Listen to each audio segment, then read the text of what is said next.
What's going on, everybody? Welcome back. Welcome back to another edition of the Archive. As you can see right above us, what a beautiful graphic that we had made, by the way. Shout out Bree again. Shout out Bree forever and always. If you ever Yes, need sir. your graphics, you hit her up or hit me up. I'll get you in contact. Don't you worry. Might be. I mean, listen. Will there be a finder's fee? It's potential. There's a potential finder's fee. Everybody's got to eat out here somehow. So, Yes, sir. but welcome back, everybody. Hope everybody is doing well. Hope the weeks treated you right. Hope your teams won. If they didn't, move on in life. CJ, how we doing there, brother? Yeah, I'm doing well. Doing well. It's relaxing. Relaxing right now. Watching a little bit of some of the games. Watching over some of the games from the weekend. It was an interesting week. I thought trade deadline was going to be a little more interesting, Yeah. but a lot of teams just stood back. So I think it's really because of the records too. I mean, it's a few teams where they probably feel like, yeah, we're at least one game under 500 or something like that. So I don't want to make a move that significantly changes everything for the complexity of the year. But yeah, it was interesting interesting time. I don't really partake in Halloween like that. I mean when I was younger, yeah, Of course. yeah, when you get older, maybe when I start my own family, I'll dive into that again. But yeah, so I was just cool. I was cool. I mean, if you got some candy on the side, and you could definitely swing Oh, I mean, listen. that. Mom came. Swing Mom, that my my mom way. came home with a little goodie bag. I said, all right. A few Starbursts in there. Throw a little Yeah, Reese's. A little yeah. Let's something. say yeah, I'll reap the benefits. But the costumes, nah, I'm Nah, straight. I'm good. I'm I'm good. good. But all right. How about we get into everything here and listen, we'll start off. How about we mentioned it briefly, so we'll start with the trade deadline. How about that? Uh Sure. Obviously nothing crazy. I think the craziest, things came out of the Commanders, obviously, with that being Montez Sweat. He ends up getting traded. Um and I can't Yeah, we think. got some. Chase Young. We got it here. We got all the transactions Yes, sir. from Oh, October there right we here. go. So Look at that. Beautiful stuff. uh, But I mean, obviously, I think the biggest one is Chase Young to the 49ers. I mean, he was having a pretty solid year. I thought once they traded Sweat, they weren't going to end up trading him. They end up trading both, obviously. So then he had some things come out after the trade had went through that he was kind of a problem. He was, doing his own thing, not really following the playbook or whatever. Well, hey, if anything, that helps out the 49ers because now you pair him with Bosa. Obviously, we know what their defense can do. It has been weird, and I mean, we're going to get into the game obviously later on, a little bit after this. But the defense has been struggling a little bit. Has definitely not been the defense that we saw through the first 5 weeks of the season. But I mean, you add Chase Young to go with Bosa, to go with Fred Warner, Greenlaw, and all them, and you obviously hope that improves them greatly. Uh, Montez Sweat over to the Bears. Like I said, Commanders were pretty active. They didn't really. I think the whole thing was the money on if they were going to sign him, but once they traded Sweat, you thought that Chase would stay, and then I don't know. It was a weird situation for me. I guess they're kind of blowing it up, which almost does surprise me a little bit as well because it's, as we mentioned it before too, NFC is just awful. Like it's just not very good, and I think a 7-10, 8-9 gets you into the playoffs there, and the Commanders were right there. Kind of surprised that they did do those trades. Also, Leonard Williams moving over to the Seahawks. I believe that they had lost a D lineman due to injury, so they kind of replace him with Leonard Williams. Productive player, but obviously Josh Dobbs goes over to the Vikings to replace the injured Kirk Cousins. Tore his ACL. We'll get into that obviously a little bit later too, but he tore his ACL, had the surgery already, so you know, obviously he'll start. He won't be back this year. Unlike Aaron Rodgers, who apparently is supposed to be coming back. Um, and then other than that, there was nothing too special for me. I mean, you get Ezra Cleveland over to the Jaguars as well from the Vikings. He's pretty promising guard. A lot of people are surprised that he ended up getting moved. So not the most active trade deadline, not the biggest names. I mean, last year we had CMC and Calvin Ridley got traded, and who yes, was serving the suspension at the time. So nothing too wild, but Still a pretty decent trade deadline. The NFL's does a lot of things right. The trade deadline is not one of them. Baseball and basketball is usually very fun. Yeah, exactly. Yeah, the other major leagues in the country, their trade deadline is definitely more entertaining, more exciting, and I think a lot of it has to do with for football is just so many players that factor into winning every Yep. single game. So it's like you're kind of preserved and you're a little bit more conservative when it comes to making big time moves, especially in the middle of the season where anything could change, injuries can occur. So I get that. Leonard Williams at the top of the graphic that we have here.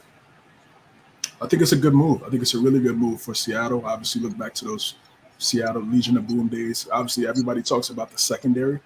We forget about that front four that they have: Cliff Averill and Michael Bennett and those guys. Those guys made it difficult for quarterbacks, and then everybody on the back end would get the turnovers and the disruptions and everything. So that's what they want to do. They've been running cover three forever, and if you want to run 4-3, you got to have a great D line. You got to be able to get to the quarterback. And Seattle's defense has been phenomenal this year. Absolutely. A young secondary, some Bobby Wagner there in the middle, back being the leader of that young and up and coming defense. So bringing in a guy like Leonard Williams, who it hasn't really worked out as some expected after he moved from the Jets to the Giants. People thought he may be making more of an impact with him and Dexter Lawrence in the middle, but I mean he's had some solid games here and there during his tenure with the Giants, but it wasn't really that significant. So maybe some things could change. He goes to the West Coast with the Seahawks. Sweat going to the Bears. It's a good move. I mean, they need an edge rusher. You need 10 sacks on the season the Bears have. Worst in the league. Yeah, exactly. And just they're supposed to be a defensive team. Matt Eberflus is a defensive minded head coach, and they have an inability to get to the quarterback. So I just always felt like eventually, sooner rather than later, one or two of those guys on that front seven was going to get moved. You can't pay everybody, right? They already had Payne, they had Allen, and they just moved their two guys on the edge with Young and Sweat. I'll get into Young shortly after this, but it makes sense for Chicago. I mean, again, this is a team and a franchise more so than anything that's predicated on defense. So you want to have a disruptor on the outside. I think someone like Sweat, this is a big opportunity for him to establish himself as an elite edge rusher on the outside, and he could definitely do so now. Teams are definitely going to be looking for him and trying to block him and make it difficult, but if he could come out and have a really good second half of the year going into next year for the Bears, I think that'd be really good. Good move by the Bears, but obviously they still have a lot of more work to do if they want to get to any type of contention going forward. Chase Young going to the 49ers. I mean, just adding more to a highly Get richer. Yeah, just adding more to a deep roster. You got Bosa on the other side. You got Hargrave in the middle that they acquired last year from Philadelphia. So that front line is hellacious, man. I mean, it's gonna be a tough night. It's gonna be a tough Sunday for any team going forward. Chase and Bosa had chemistry during their Ohio State days when they were in the Big Ten, playing on Saturdays. So now they're gonna be playing on Sundays together. That's gonna be exciting to watch.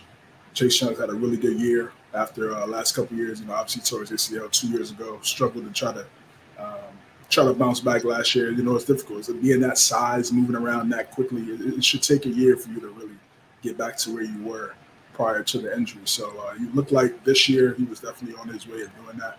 And now he's going to a team where he's not going to get double teamed as much. He's going to have much more one-on-ones on the outside or wherever Steve Brooks is going to put him at on that defensive line.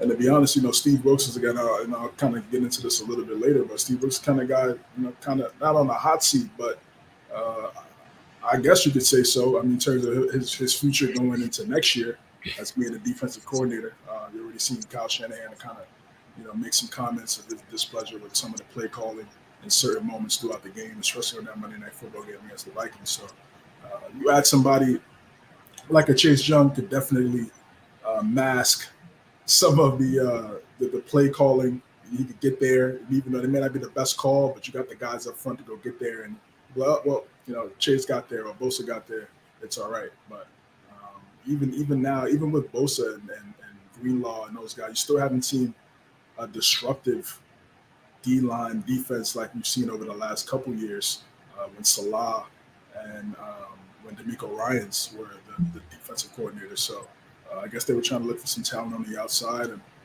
I think it's a good move. I think it's a good move, especially with everything that's going on right now. Going into the bye, they're on a 3-game skid. They needed some little something to take off the edge, because definitely some Niner fans are probably a little disappointed in what they've seen over these last few weeks. A little nervous. Yeah, for sure. For sure. We talked about Kevin Byard going to Philadelphia last week. I think that's a good move for them. Added to that secondary. And just lastly, I mean, nothing too crazy. And then Joshua Dobbs. I mean, just insurance policy. I mean, he did enough. Yeah. And he did exactly what you're supposed to do when you get this type of opportunity to play. To me, from Arizona's side first, it looks like they're going to play Kyler at least, if not this week, next week, or the next couple weeks. I disagree with the move personally, because I just feel like you're putting him out there to fail, because it's not like they're not going to the playoffs. They're not even close to contention. So I mean, going to have him out there running around, doing what he's accustomed to doing, coming off the ACL. I don't think that's the smartest decision from a franchise perspective, but that's just me. But for someone like Joshua Dobbs, he had a pretty solid first half of the season, all things considered, with the Cardinals, and got himself an opportunity to go, finish the season up for a Viking team that's trying to get to the playoffs, and they've played pretty well before Kirk Cousins got hurt. I mean, they were kind of transitioning into a good part of the season. They were winning some games. Obviously, that big win on Monday night, like I talked about earlier, was a huge win. They got the dub against the Packers as well. This is a big move for Dobbs. I mean, if he could sit here, I believe Kirk Cousins on the last year of his deal, so it's not guaranteed that he'll be back next year as a Minnesota Viking. So if I'm Joshua Dobbs, and then Justin Jefferson should be back here soon as well. So this is like Christmas in November for Joshua Dobbs, man. I mean, you got Jefferson coming back. You got Addison that's been playing well. With Jefferson's absence on the other side. Kevin O'Connell's an offensive-minded head coach, unlike their offensive head coach over there in Arizona too, but definitely more talented. Gannon? Shane Gannon, something like that. I think it's Shane. But yeah, so he's. I mean, hey, if he wants to get a long-term deal, I mean, you got to look at the Geno Smith story. I mean, like he completely 180. Yeah, complete 180, bro. Complete 180. And if you want to be a part of that story and that storyline, which is obviously great for the league, they love those type of narratives to talk about. This is a big opportunity, helping leading the Vikings to the playoffs, and let's see what happens after that. So good for Dobbs getting another opportunity, and good for those other teams that made some pretty big moves at the trade deadline. Well, not exactly trade deadline related, but it happened around the same time. The Raiders, Josh McDaniels, Dave Ziegler, get on out of there, fellas. They have been fired. I believe they also fired their offensive coordinator. Antonio Pierce takes over now as the interim head coach for the Raiders. Listen, by the way, I said it that I was kind of surprised it didn't happen last time. Get this guy at the end of the season on the phone. Hello, Ben Johnson. I would get Ben Johnson from the Lions on the phone, offer him basically whatever he wants, and hope that he comes to the team. Obviously, you have Adams there who did not get traded, as we all know. Or disgruntled, can't blame him. I mean, he's playing with Jimmy G, who they've also benched now. Jimmy is benched for Aiden O'Connell, who 2 weeks ago McDaniels said this isn't the preseason anymore. That's why he's not playing. So I mean, you want to talk about just being completely 150,000% out of touch. That was clear, Josh McDaniels. There were some reports out that Mark Davis, there we go, was completely annoyed and pissed off. So McDaniels, Ziegler, they're out of there. Obviously, we know that the Raiders have been absolutely terrible. They were a playoff team before they got there, and it just never ended up working out for them, obviously. And we've said it multiple times. Brady made. That's really what you have to get into with everything. Um, what did McDaniels do with the Broncos? Nothing. What did he do? With the Raiders? Obviously, nothing. It got him fired. So Right. it's just not a good situation. Obviously, I think maybe he finds a offensive coordinating job somewhere. Does he come back to New England for the fourth time? Or seems like. But end of the road for McDaniels. Garoppolo's benched. Devontae Adams hates his life. It's just it's an interesting time over there in good old Las Vegas. But we'll see what happens moving forward. Obviously, I'll be interested to see what they do, because I mean the roster's just not incredible either. I mean the offensive line has struggled. Josh Jacobs hasn't been what he was last year. Now, obviously, you can point in the direction of the offensive line for that reason. Obviously, Adams hasn't really been involved in the offense the way that he wanted to be. Defense, besides Max Crosby, who you really have. Uh, so it's a bad situation. Yeah, yeah. The writer was on the wall. It was time. Honestly, I saw this last year. I just think about it. Last year, Jeff Saturday came from Get Up, right?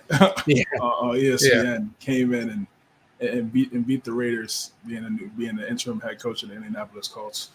Then Baker gets signed Wednesday for the Rams. Then on Tuesday for the Rams. Thursday Night Football goes in against the Raiders. He gets a dub. So I mean, just this guy. It's nothing personal, man. It's just business. And I tweeted it out. I tweeted out after the Monday Night Football game. I said, like, what is he really doing out here? I mean, you have the best wide receiver in football, and the only reason why we're not saying that now is because he's not getting the ball.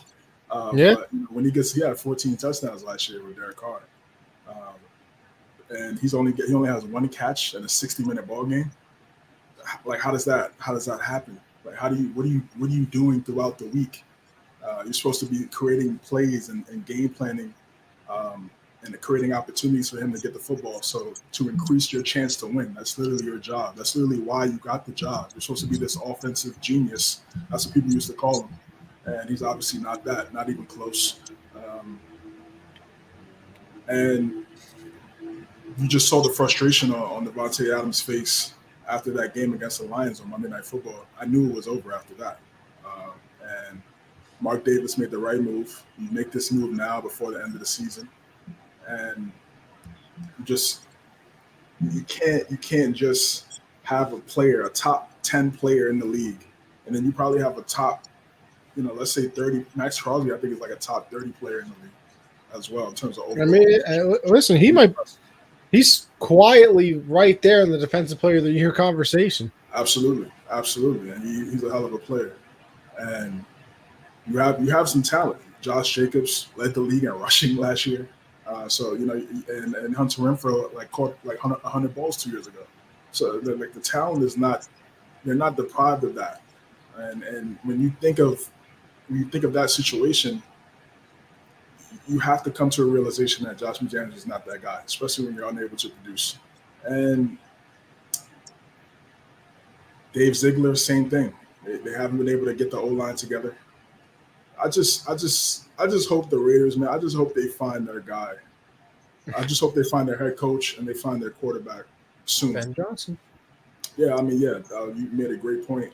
Ben Johnson could definitely be a candidate for their up and coming new head coach. Antonio Pierce is going to have an opportunity to show why he should be the head coach as well. He won a Super Bowl with the Giants. He knows how to win. He was a head coach at college for a little bit before ultimately going back to the NFL. So it's going to be interesting to see what they do. But for Mark Davis, man, it's like you have one of the most popular teams in sports, and they have nothing to show for it over the last 20 years. So something has to change. And I think since he's taken over the ownership from his dad, I think that was 12 years ago. He's had 8 head coaches. So that's sign. Certainly not what you want. Of course not. Of course not. So they need to figure out the quarterback position, the head coach position, obviously the GM position. Yeah, because they don't have one now.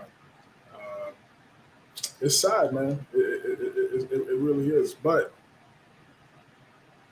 what are they going to do with Devontae Adams? I mean, that's the main thing for me. Is obviously he's going to be there for the remainder of the season, but next year, it's a rebuild to me. I mean, like you're coming in with a new head coach, you have a young quarterback, a rookie quarterback, who is unproven. He's a guy that was just catching the football. He was just catching the football from a 4-time MVP and Aaron Rodgers, like so. Just not too long ago. So what's his future as a Las Vegas Raider? That's the main thing for me.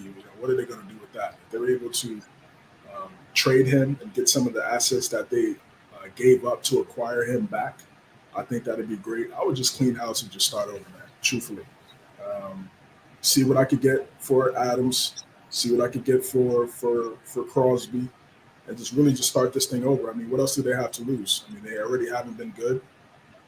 So there's definitely a lot of questions that are going to need to be answered for Vegas. But in terms of McDaniels, I'm seeing people talk about McDaniels. Patriot Nation is like, there's some fans on. I don't know if this is just for engagement, but like there's fans talking about like he should come back and be the quarterback coach for Mac. And I'm all the way good off that. And like I said, this guy was Brady made. It was the Brady way, not the Patriot way. And he's just, like I said, I never saw the hype. I never saw the hype. And just listen to the former players in Denver, Champ Bailey, Brandon Marshall. They said it. They said this guy is just not a leader. He tried to be too much like Bill Belichick. So you lose respect. You lose respect like that. So it was time. Absolutely. All right, we will get into the Week 8, obviously, of the NFL. And with that, you kick it off with the Buccaneers versus the Bills, which was on Thursday night. The Bills get a nice 24-18 victory here. Bucs made it a lot more interesting late with a couple of fourth down. Actually, not really conversions.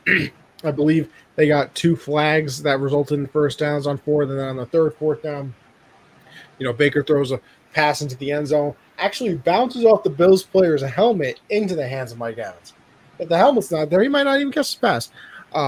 But Josh Allen played unbelievable in this game. He was 31 of 40, 324, 2 touchdowns. Had another turnover. I don't know. I'm pretty sure I heard this correctly. But it's almost so unbelievable that I can't believe it, so I don't want to confirm it, that he's never played back-to-back games without a turnover. Which Josh is, Allen? yeah. It's gunslinger, man. It's like Favre. You're telling me 2 weeks in a row you couldn't do it? Like, that is wild if that's like 100% true. I swear I remember hearing that about somebody, and I'm pretty sure it was Josh Allen. But that is wild.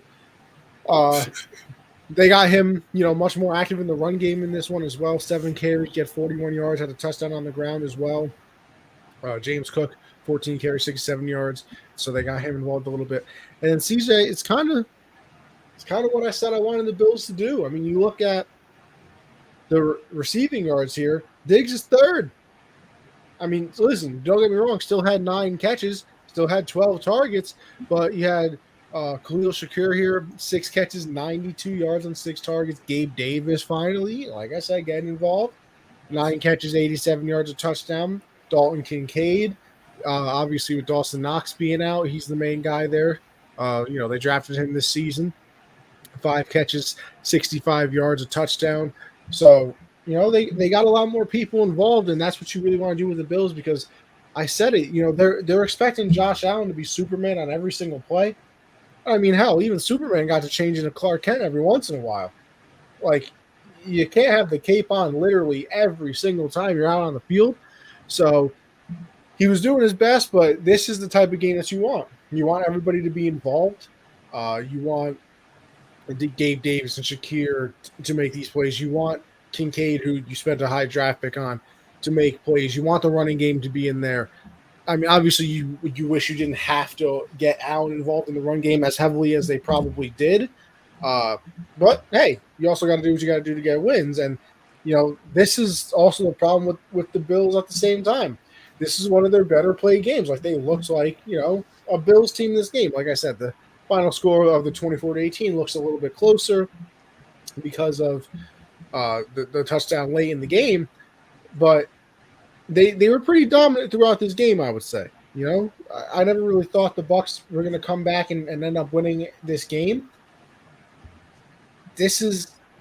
But then next week they're going to play the Bengals, and we don't know if they're going to score 10 points or they're going to score 40. They tend to play up to the level of their competition, so I would lean more towards a good game, shootout type of situation. But they really are just so inconsistent that you have so many high expectations for them, and they just can't be fulfilled sometimes because of how they play. And then for the Bucs, it's the NFC, so I mean I want to lose games, obviously, but it's just so weird because it doesn't kill them. It doesn't really matter. Baker 20, right. Yeah, Baker 25 of 42, 237, 2 touchdowns. Their leading receiver, which you probably, well, not probably, what you don't want was Rashad White, 7 catches, he had 70 yards. Obviously, like I said before, Evans had the touchdown. Godwin scored a touchdown in this game, but it's going to be a struggle for them. I mean, you obviously had Brady last year, and the offense was still kind of struggling. Now you replace him with Baker. They can't really run the ball at all, so they kind of rely on a little curl route from their running back to be, or swing out passes or screen passes to be their running game. Instead of running the ball, it's just, hey, take this in space and see what you can do with it. So a good game for the Bills, not a devastating loss for the Bucs because of where they're at, especially the division they're in. And you really got you just got to take it week by week. You really do, because the Bills can look good this week, which they did, but are you going to be surprised if they score 18 points next week against the Bengals? No. I would not be surprised because of the inconsistencies that you talked about. This is a good win at home, and obviously they're coming off that loss to the Patriots last week. But you just don't know what you're going to get every Sunday. I mean, like you said, you're going to get a Josh Allen interception. That's one thing for sure. You can definitely book that. But just in terms of how they play and just how inconsistent they are, you expect them, for a team that has an elite quarterback. I believe Josh Allen's elite, and a team that's owned the division, been to the playoffs. There should be a certain expectation on a week-to-week basis, and I know that it's a game-by-game basis. Things are going to happen throughout the game, but they have to definitely, this second half of the season, with 8 games left, they got to get on the right track here. They got to get on the right track and really establish their identity. What do they want to be going into the second half of the year, going into the playoffs? I mean, this is where it matters. This is where you start. It's November now. I mean, like people say for the NBA, around Christmas Day is when teams really start to ramp it in and start to lock in. I'd say for the NFL, it's around that Thanksgiving game. I mean, definitely. I mean, around Thanksgiving week, definitely the month of November is when you really see what team do you have, how what do we really have the guys to really make a run here. And this is a good bounce back win for Buffalo and for Tampa Bay. Yeah, it's just more of the same. They're going to be in games because they do have certain talent in certain areas, but they're not a good team in terms of running the football. Yeah. And with Baker, he's shown some moments where he looks good, but he's still an average quarterback. So he's going to have these games where he's not going to help you win.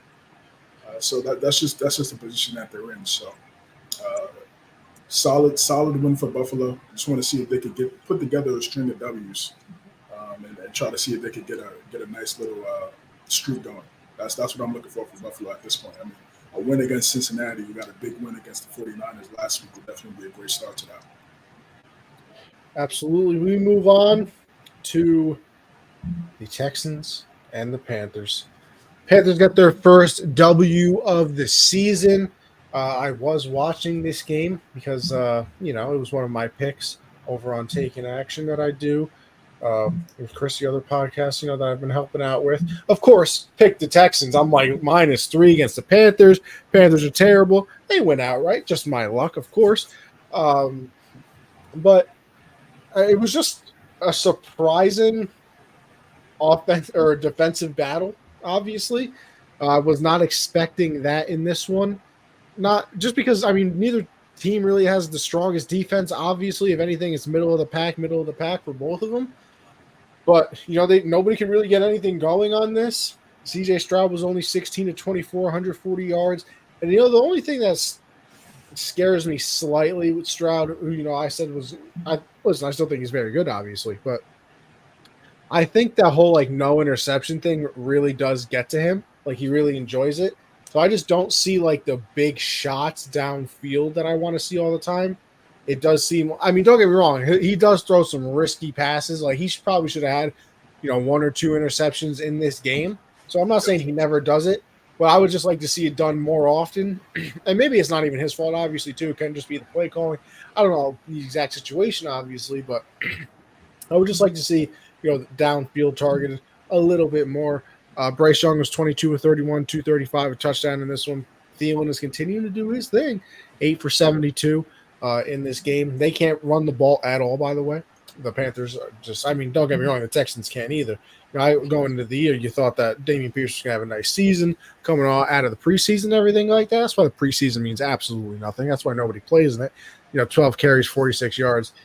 Pierce is just absolutely on the struggle bus here. But, good win for the Panthers first of the year. Obviously, don't read too much into it. The Panthers are still going to be bad. Yeah. Texans are, going to be mid until, they get some more players in there. Still like Nico Collins and Tank Dell and everything, that they have going on for them over there. Obviously in a better position than the Panthers. The teams are going to win a game a year, not a lot of defeated seasons, I will say. So good for the Panthers. Nothing crazy, a defensive battle here, and the Panthers just ended up squeaking it out. Yeah, not too much to really say about this one, man. Defensive, like you really said, both defenses did a really good job on Sunday, and it's kind of as expected, right? You got rookie quarterbacks, and as a defense, as a collective, for the Panthers, I'm not going to let this guy. One, you have a rookie quarterback, and you want to get that. You want to stop the other guy, especially when you're looking at your phone and everybody's saying that the Panthers made a mistake and they should have got Stroud instead of Bryce Young. So if he's the leader and he's the guy that they believe in from 1 through 53, not just for the offense, you want to go out there and play and stop that other guy and show them why you got the right person in there in Carolina. So they're going to struggle.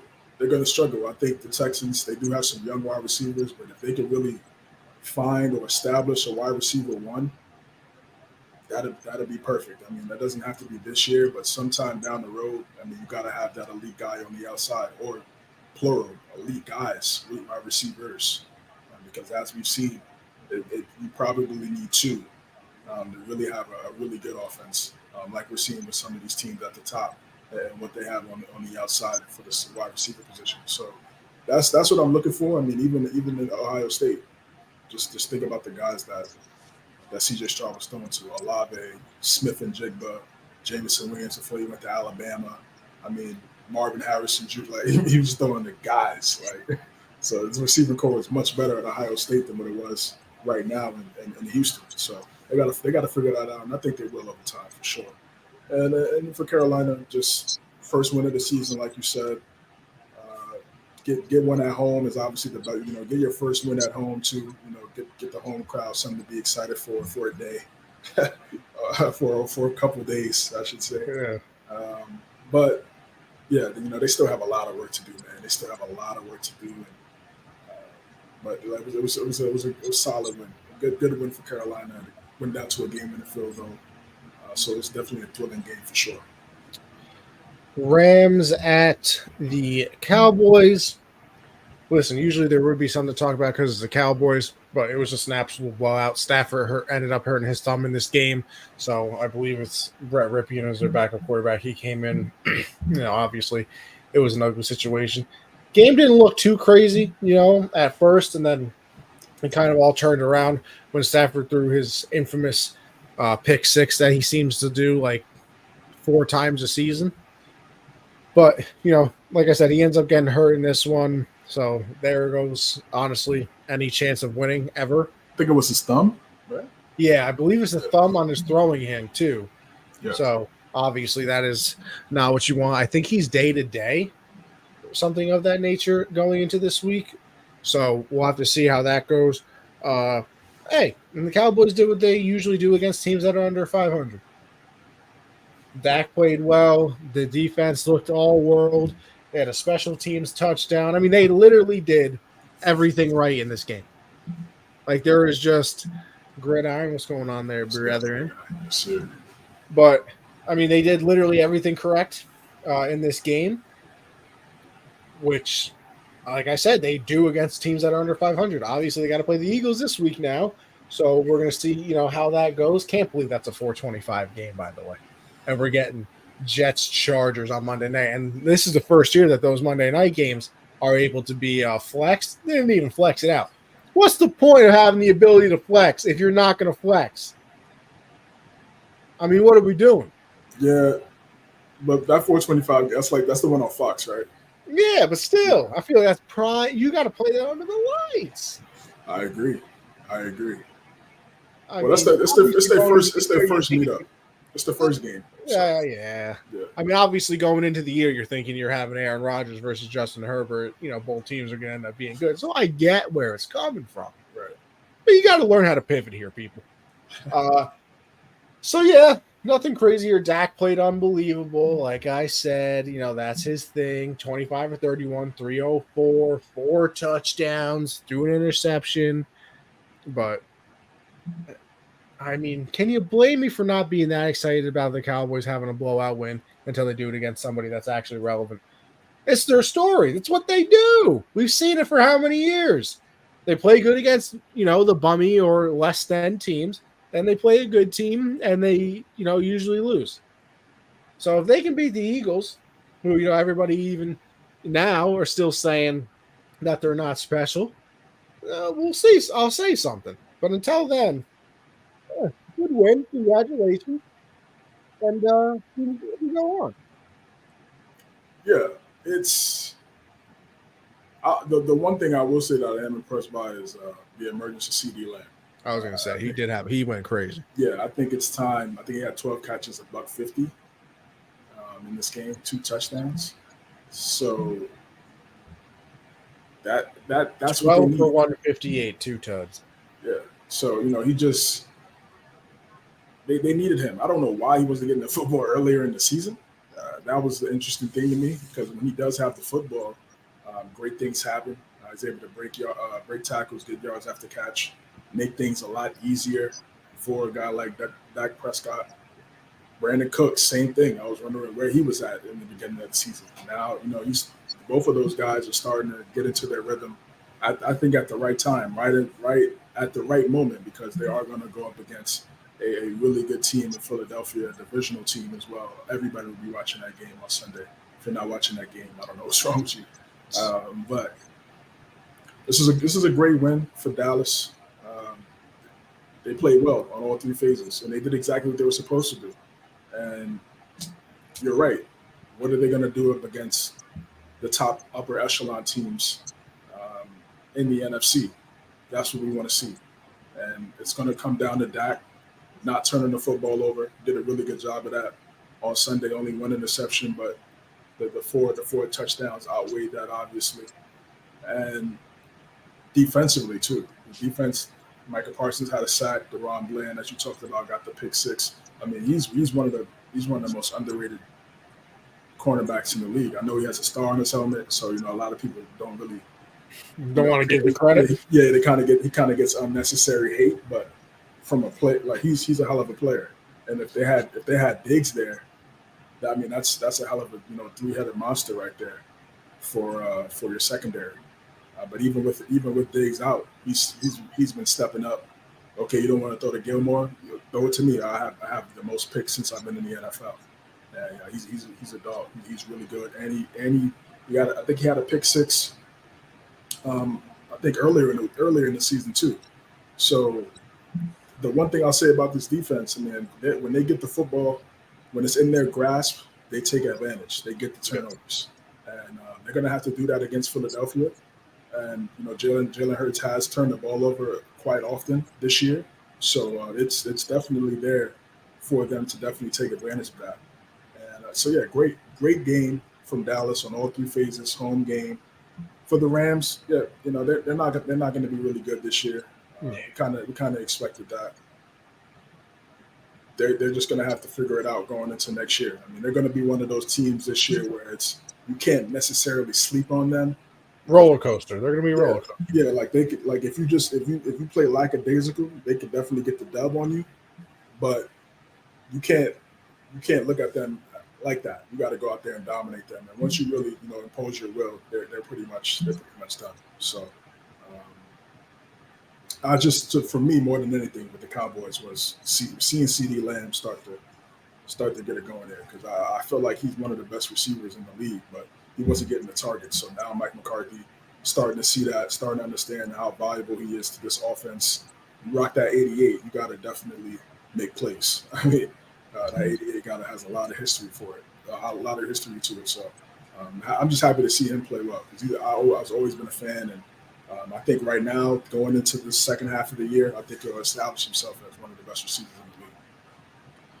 First real Hurts versus Prescott game since September 2021. COVID makeup game, Cooper Rush game, and then the Gardner Minshew game. Yeah, because last year, that got hurt. Right. First game of the season with the thumb, he was out for a while, and then what it hurts hurt his his knee. His shoulder last year. Shoulder. He was out for 1 or 2 games. So yeah, the new and improved Jalen Hurts going up against Dak. Realistically, it's gonna be a great one. Can't wait. We go on to the Vikings and the Packers. Obviously, the big news coming out of this one: Kirk Cousins tears his Achilles. No, yeah, it is. This is Achilles. Tears his Achilles. I mean, you saw the replay of it. It's the exact same thing. You kind of see the shaking of the calf when he takes that step back, which is so gross that you can actually see it. And that's how you kind of can determine it. But yeah, he's out for the year. Obviously, they traded for Dobbs. He had been playing, well this year. Was kind of just doing his thing that he normally does. Stinks for them too, because I believe that's a 3 or 4 game winning streak to get them back to 500. Obviously, they're right there. We've talked about it several times already on this show. They're right there with the NFC because of how it's structured. You assume that the Lions are going to win that division, but I mean, a wild card is obviously right in the grasp for the Minnesota Vikings. But Kurt gets hurt.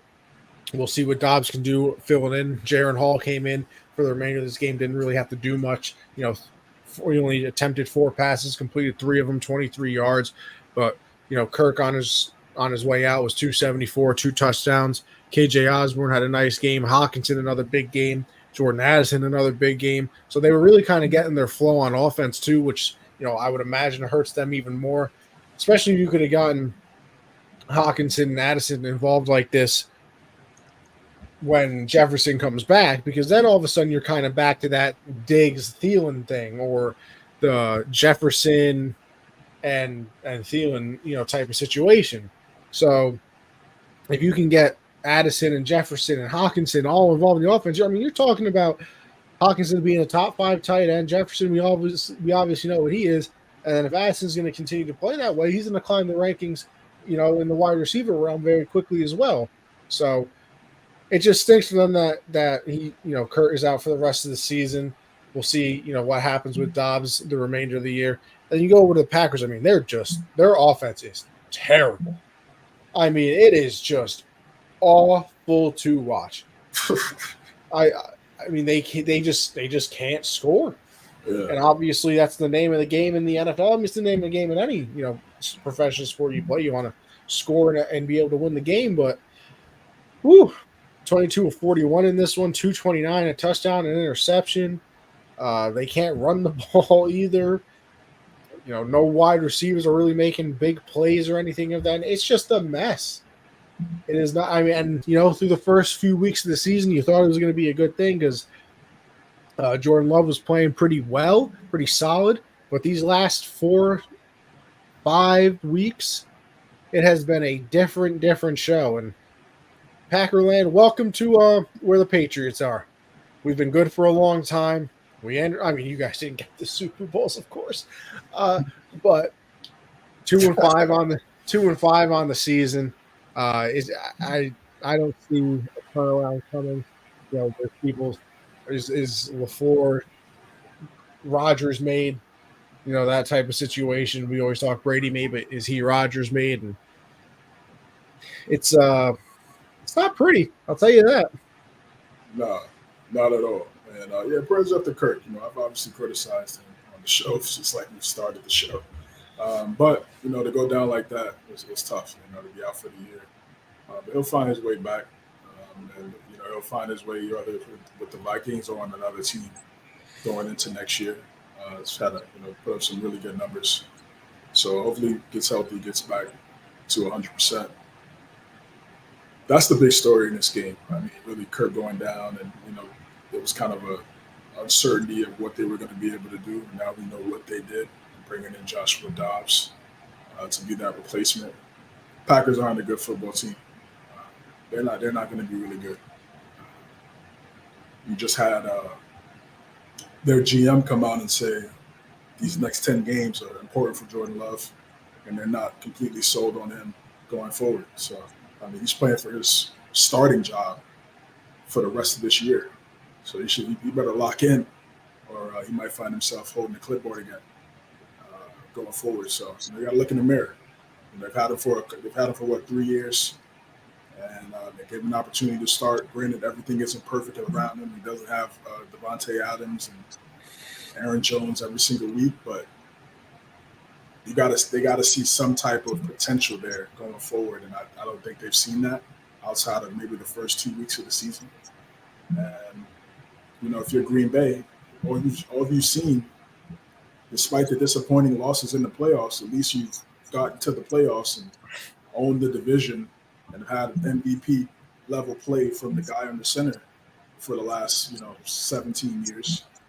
So now when you don't have that, you kind of get you become disappointed, and you want to go back to those winning ways. So yeah, it's an unfortunate situation over there. Obviously, LaFleur, I don't think LaFleur will lose his job next year. I think he's got some security for now.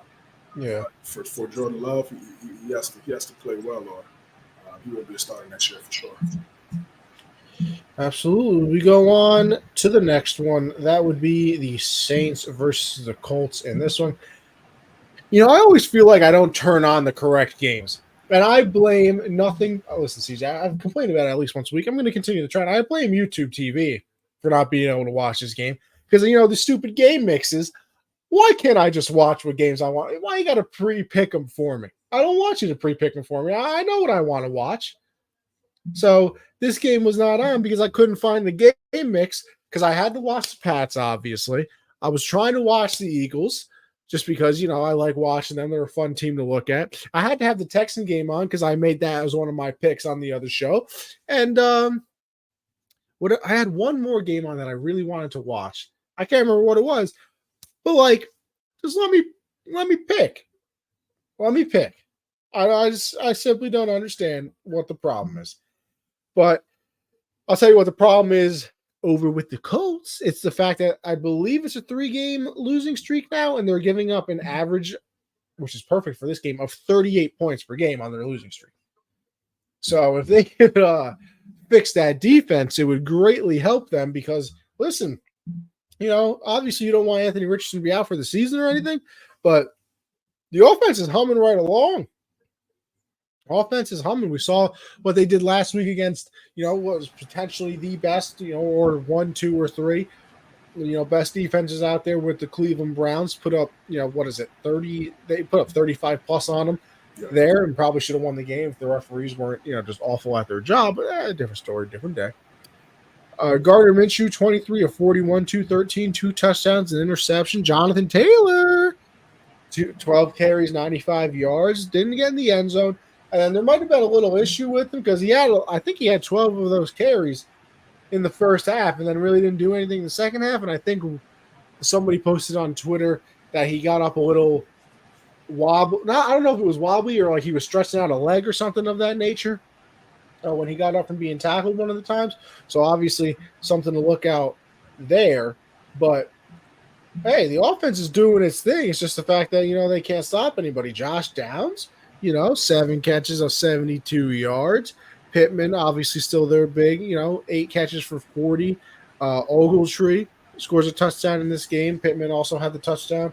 But they're putting up points. They just literally cannot stop a nosebleed because, the Saints offense, we saw it. It was not very good last week against the Jags. Now, Jags defense, obviously, playing better. And, the second half, towards the end of the third quarter and the fourth, that's when they really got moving. But, Carr was 19 to 27, 310, 2 touchdowns, didn't turn the ball over. Taysom Hill, look at this guy. 9 carries, 63 yards, 2 touchdowns. So he was doing his thing over there. Hey, listen. Rashid Shaheed put up those fake Randy Moss numbers. Almost. I mean, he's 3 catches, right? That's not even a big day at the office. Until you look, he had 153 yards and a touchdown on those 3. And those were his only 3 targets of the game. 3 targets, 3 catches, 153 and a touchdown. I mean, hey. Can't really complain about that one. Alvin Kamara had 4 catches, 51 and a touchdown through the air. Also had 59 yards rushing on 17 carries and a touchdown. Obviously, you want to get up the average yards per carry on that one. But hey, listen, one thing at a time. All right. So it's that was a very entertaining game. Colts, listen, you're not. It's almost good for them in a way because you're obviously not to the point where you're going to be able to win a Super Bowl. We all know that. So it's good that you're seeing players play well. Like it's good that Jonathan Taylor's back playing well. Downs looks like a good pick. He's playing pretty well. Pittman, we know what he is. As long as and then you can build those positives while also still kind of losing.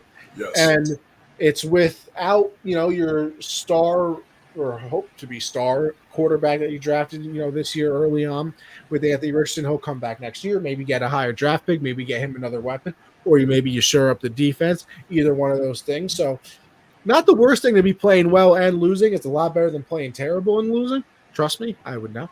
And then the Saints, they get back to 4-4 here, 500, which is just where you want to be. And I refuse to say it again. I refuse to say it again why they're in a good position. Maybe it's because of the conference they're playing. All right? And division, actually. Yeah, both. I mean, this is what I expected from this Saints team. When you look at their roster before the season started, you thought Carr would come in there with the weapons that they have on the outside, with Hill kind of being that gadget, weapon that could come in and play tight end, running back, quarterback, just a Swiss Army knife in his skill set. Kamara. You expect them to put up points, and they did a really good job of this in this game against the Colts. And for them, it's just getting into it, just like what I talked about with Buffalo. You want to find a rhythm, man. This is the time where you need to find the rhythm. They need to put themselves clear cut ahead of everybody else in that division. It really shouldn't be that close. I don't know what the rest of their schedule looks like, but in those games in the second half of the year, they need to really lock in and get some W's that they should be getting. Like that Jaguar game last week. That's a game. Yeah, it would have took it into OT, but you got to make those. Yeah, you have to make those tight plays to collect dubs. So yeah, like you're not in the most competitive division, but that doesn't mean you could just take dubs off and be like, oh well, we're good. The rest of the division is not that good. So you gotta really lock in and control what you can control. And they did a really good job of that against the Colts in this game. Yes, the Colts, they got some players that you may be looking forward to down the road, which I think is perfect for them. I didn't expect them to be a playoff team at all this year, especially with the young quarterback now that he's out. Those chances were even lower. And it's good that Taylor, hopefully he gets back healthy from what he has going on. But it did look like he was playing well. So that's good to see. What Zach Moss ended up not trading him. So he'll be a free agent next year and go to a team and make a lot of money, hopefully. So that's good for the Colts side in the loss. But I think much better. I'm looking at New Orleans, man. And they could be a team that could definitely get into the playoffs. And again, we'll see what happens come December, right? And what they look like. But yeah, they could, I wouldn't be shocked if they won a playoff game, depending on who they're matched up with. The defense is solid. Yeah, depending on who they match up with in the wild card, I would not be surprised if they could get a win. If Carr's on his game, not turning the ball over, and getting the football to the right guys at the right moment, they have everything, really. They really do. It's just a matter of putting all the pieces together at the right time. Absolutely. We will go on to our team. Patriots 17, take the L, 31 for the Dolphins. I mean, what am I going to do? Say the same thing every single week? Mac Jones is bad at football. Kendrick Bourne tore his ACL. He's out for the season now. Literally one shining star in the offense, seemingly. I mean, listen, Mac is throwing interceptions, throwing the ball, sort of across the field. Jalen Ramsey gets one, he returns in this game, gets the interception. You can see it coming a mile away. The minute the ball was thrown, I knew it was an interception. It's what Mac does. It is what he is good at. It's turning the ball over. So continue on losing those games. Proud of you boys. In all seriousness, I hope it continues and does nothing more. But listen, here's the other problem too. Does this really prove to you that the Dolphins are back either? Because now I believe the combined record for the teams that the Dolphins have beat is 10-30. So, listen, they're playing the Chiefs this week in good old Germany. Wow. Maybe beer's more or water's more expensive than beer. See what happens over there. Wear a couple of liter hosen and we'll find out what happens. But listen, Patriots are bad. Dolphins beat bad teams.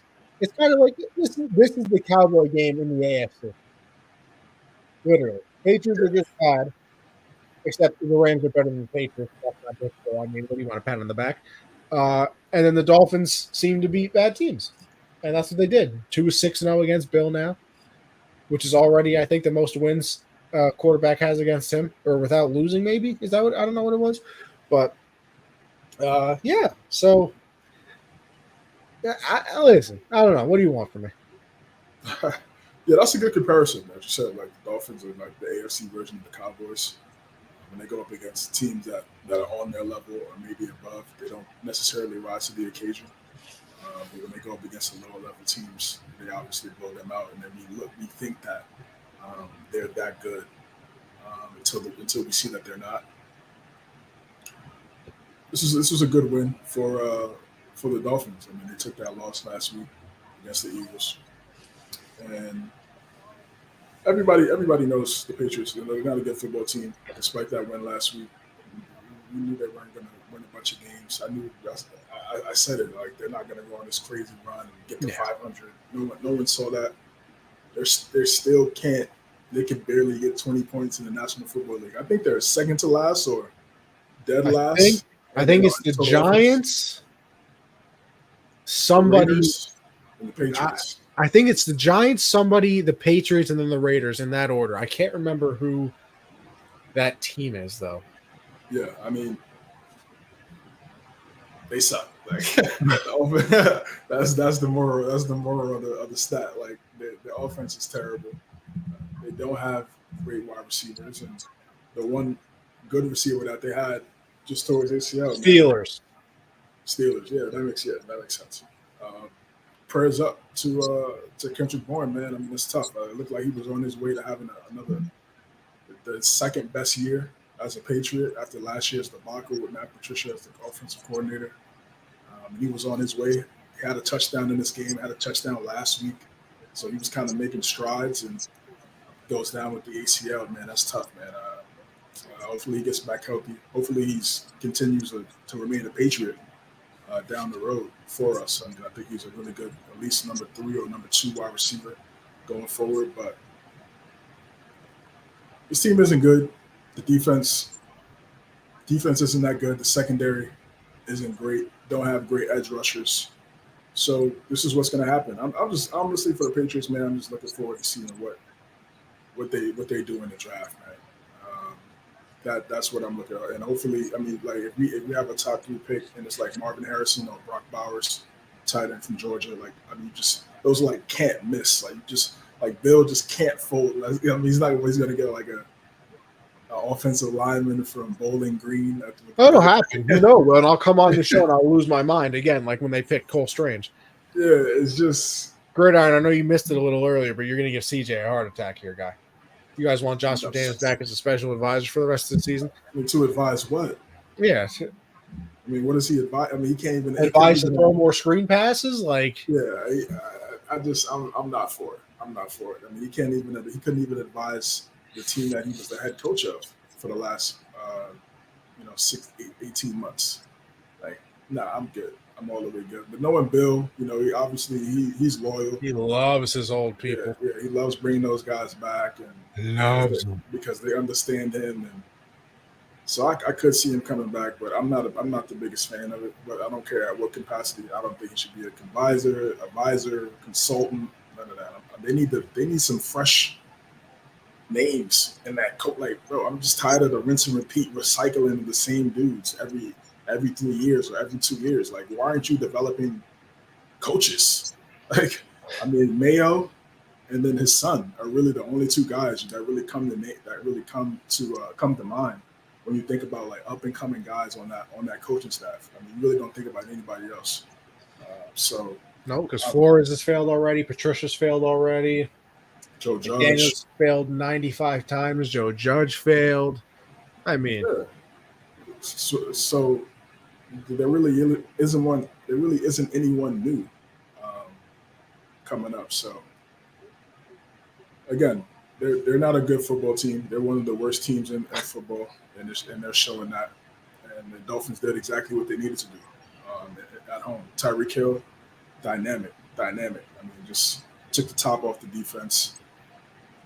Marte Matt, he just got the rookie safety that we have. He just has to be better at that. He kind of got beat. I don't care if it's a play action. You see Tyreek Hill on the go route, you got to follow that man. I mean, you live with the run.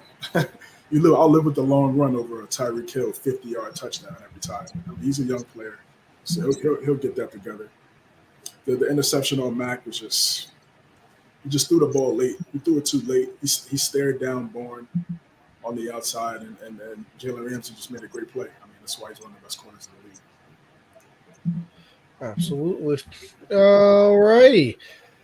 CJ, I mean, do we have to talk about the absolute worst game that I've ever seen played? Yeah, this is one of the worst games I've ever seen live. There's so much like banter and trash. I guess obviously they share the same stadium. I'm just like, they just don't. I mean, they're 4-3, but because of their defense. That defense is incredible. But it's not really too much to say about this game. Tyrod got hurt. They brought in their third string guy, and Daboll didn't even want to have him throw it. He didn't throw a pass until overtime. They didn't throw a pass the entire second half. Yeah, exactly. like really? Like, what am I watching? Yeah, the Giants suck. Whether it was Daniel Jones in there, Tyrod, blanket on the quarterback's name here. But he's a young guy. No DeVito? expectations. DeVito, right? Yeah. Danny DeVito? It's perfect. New Jersey is perfect. It's perfect for that area. But it's just this game was so bad, and the Giants just gave this game away. They just gave this game away, and the Jets' offense is horrendous. But I will give credit. I will give credit to Zach Wilson on that drive, man. Oh yeah, to take it in overtime. And I will give him credit. I mean, he made some big throws, rolled out the pocket. I think he hit Lazard. I think he hit Garrett Wilson. So that was the best series of plays that he made the entire game. But other than that, this game was terrible. It was no question one of the worst games I've seen. Yeah, no, I mean, listen, you said everything that has to be said. It was it's just not fun football. Jaguars at the Steelers. Jaguars got a 20-10 win. I believe they're on a 5-game win streak now. Big story in this one was, once again, the referees. Steelers came out after, basically, I think it was Deontay Johnson was like, I wonder how much they got paid. No calls went our way. Mike Tomlin was checking his pockets. Oh, I know. That fine is going to go crazy. You say something like that? Oh, man. Mike Tomlin came out and said, he was like, I think it was an offside on the guard during a field goal block or something like that. And he was like, I've never seen that called in like 20 years or whatever. So they were certainly not happy with the officiating, to say the least. Trevor Lawrence was 24, 32, 292 with touchdown interception. ETN, another good game, 24 carries, 79 yards. He's being active. Evan Ingram, a big game. It's like when people get away from the Giants, they're good. I mean, Evan Ingram, all of a sudden, just an absolute beast. Yeah, quarterback. Calvin Ridley, I wanted him to get more involved, and he finally did. 6 catches, 83 yards. He had 10 targets, so that's good to see for him. Obviously, he was their big trade acquisition, and nothing had really happened. And, I mean, for the Steelers, it's typical. They can't score. Their offense is terrible. If the other team puts up like 12 points, the game's over. Kenny Pickett, 10 of 16, 73 yards. He went out with a rib injury. He is back. He will start tomorrow. But Mitch Trubisky came in. I mean, then again, basically the same guy. 15 for 27, 138 touchdown, 2 interceptions. So he obviously did not help anything out there. Steelers continue to not be able to run the ball. It's basically impossible for him. And Deontay Johnson, although he's going to be fined heavily, hey, 8 catches, 85 yards, go crazy. George Pickens, don't understand it again. One catch, 22 yards and a touchdown, and you just never get him the ball again. I mean, it's almost Devontae Adams level disrespect in the with the Steelers. I mean, obviously not the same caliber player. We all know that Devontae Adams is one of the best players in the league, but why wouldn't you get one of your better players involved on the offense? Just can't figure it out. But Jaguars red hot, and I mean, honestly, this is probably the worst time for them to go on a bye. They don't want to be on a bye. They got the bye this week, and they're probably wishing that they were out there playing football again. But hey, things can't always go their way, but nothing goes the Steelers' way, apparently. Yeah, Matt Canada, he's out of there. He's out of there. You would think. I believe so. I think Tomlin's probably not the guy that fire guys mid-season. That doesn't seem like the Steeler way. But yeah, I mean, and then Gridiron comes up. He says, "Does George Pickens ever get separation?" I think so. I mean, he is a possession guy, and you look at a lot of his catches; they are contested. Yeah, he's not like completely wide open. But even still, I mean, I would still throw it his way, where he's talented enough to make those type plays. I mean, for him to only have 1 catch the whole game, I mean, damn, are we for real here? Like, you can't find any way to get him open, or do a rub screen, and get him open somehow, some way. You got to get the football in his hands somehow, some way, man. He's that dynamic. Every time he touches the football, it always seems like a big play. So again, that falls on the coordinator. To think, man, I don't want to get on Bears fans, because obviously Patriots suck too, but they took Trubisky over Patrick Mahomes. I mean, to this day, I still just I can't believe that. I cannot believe that. And I know hindsight's 2020, but even back then, I just watching him, I just never. Did felt he like, have like 10 starts or something? yeah, exactly. Like I never felt like he was that good. Even watching him at North Carolina, that's why I'm kind of a little hesitant on Drake May a little bit. But two different players though. But Steelers again, same thing. They need a QB, especially in that division.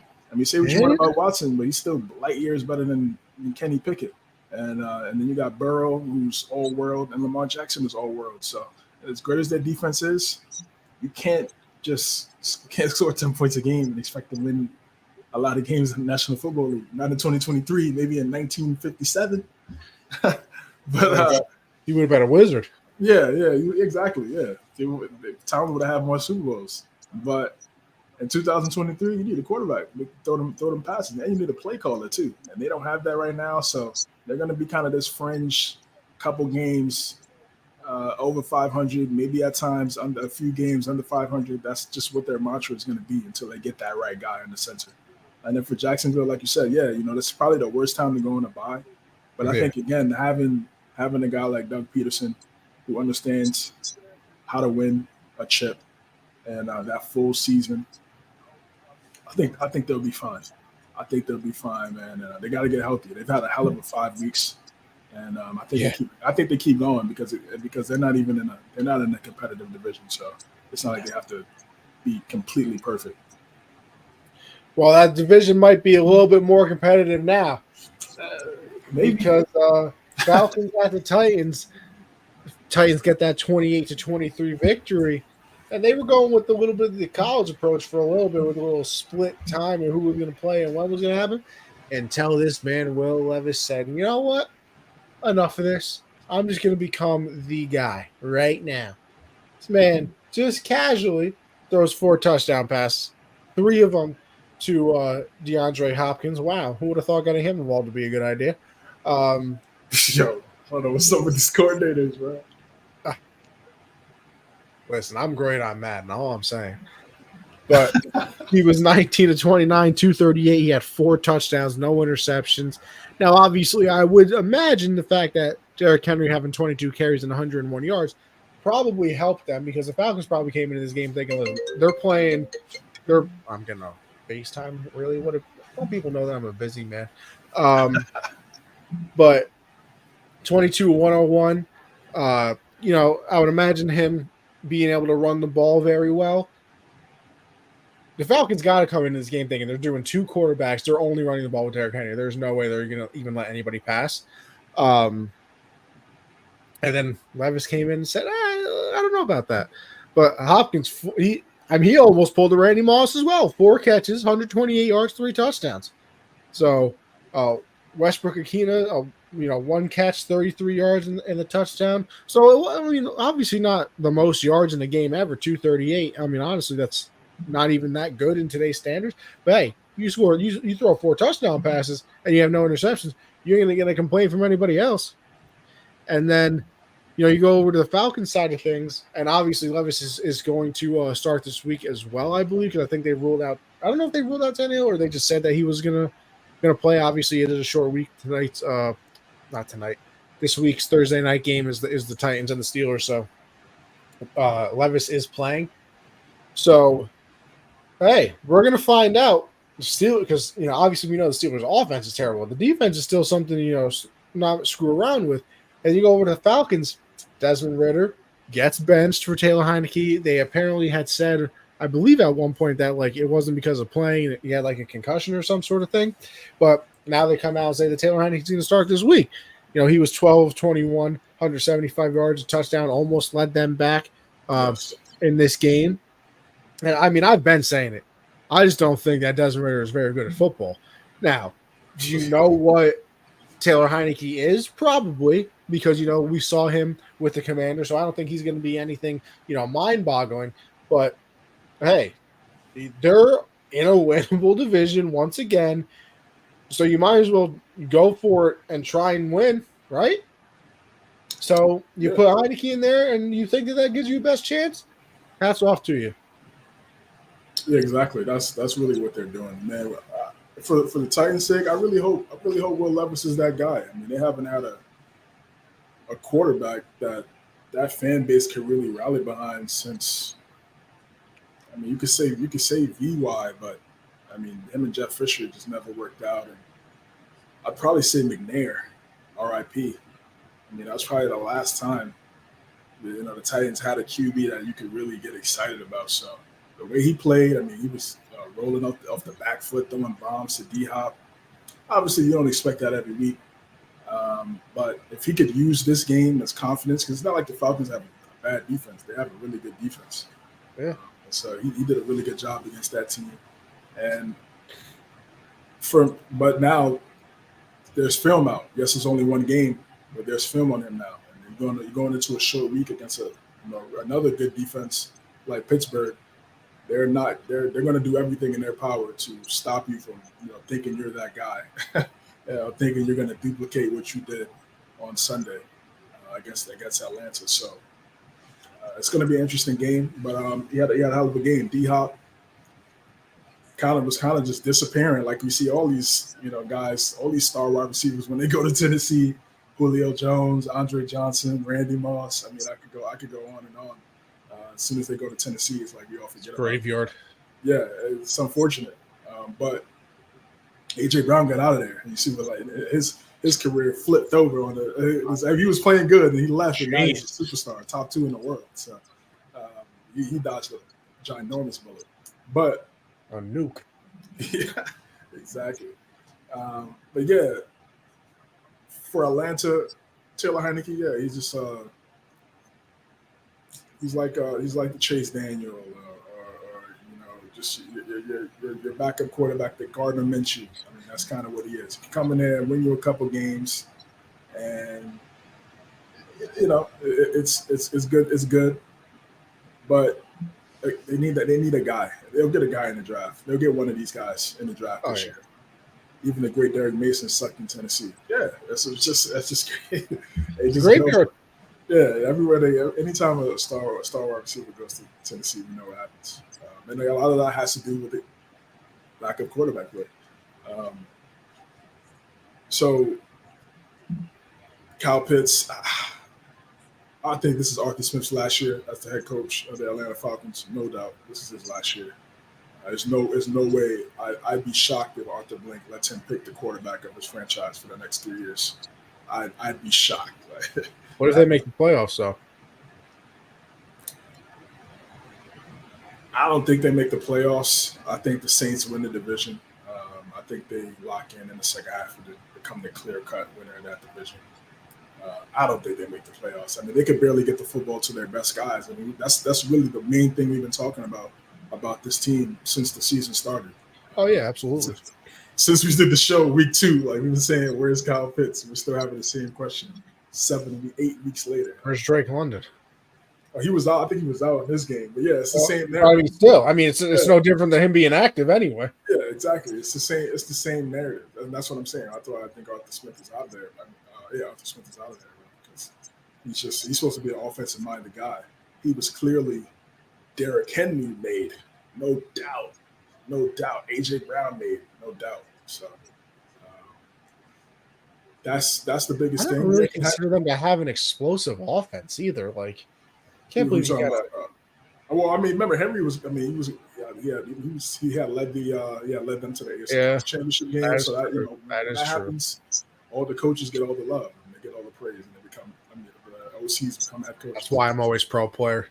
Players make the coaches. Of course, always. It's a player-driven league, of course. They got to make the plays. I really hope Will Levis is a guy. I really hope he's a guy. I mean, we'll see.